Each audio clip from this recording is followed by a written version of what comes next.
ప్రియదర్శి గారి సినిమాలోనే సడన్గా అనౌన్స్ చేయడం జరిగింది. జగదీష్ ఈ పేరు గట్టిగా వినపడుతుంది ఇండస్ట్రీలో అని అనౌన్స్ చేయడం జరిగింది.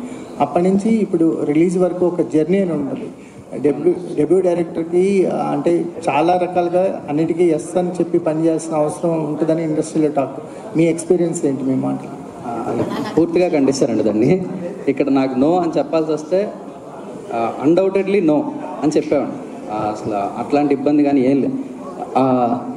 ఒక సింపుల్ విషయం చెప్పచ్చు నేను ఒకటి, అంటే చెప్పచ్చు. అది ఏ ప్రొడక్షన్కైనా జనరల్గా వెళ్ళి ఒక డెబ్యూటెంట్ ఫస్ట్ టైం డైరెక్టర్కి అది చెప్పాలి అని అంటే ఫస్ట్ 2 క్వశ్చన్స్ వస్తాయండి. వెరీ కామన్, అదేం తప్పు కాదు, వెరీ కామన్ క్వశ్చన్స్ 2. ఎక్కడ పని చేసావు, ఎంతసేపు చెప్తావు, ఈ 2 వస్తాయి. ఆ 2 లేకుండా కథ విన్న ప్రొడ్యూసర్ నానిగారు. సో ఇంక నాకు నో అని చెప్పాల్సిన అవసరం ఇంకెక్కడా రాలేదు. ఎస్ నో ఇవేం లేవు. నీకేం కావాలంటే అది చేయగలిగి అంతే. ఆల్ థ్యాంక్స్ టు దీప్తి అక్క. నానిగారు ఈజ్ అన్ అన్సంగ్ ప్రొడ్యూసర్. ఎక్కడో ఉంటారు, మన దగ్గర సెట్లో ఉండరు కాబట్టి ఆన్ సెట్ దీప్తి అక్క అంతే ఇంకా.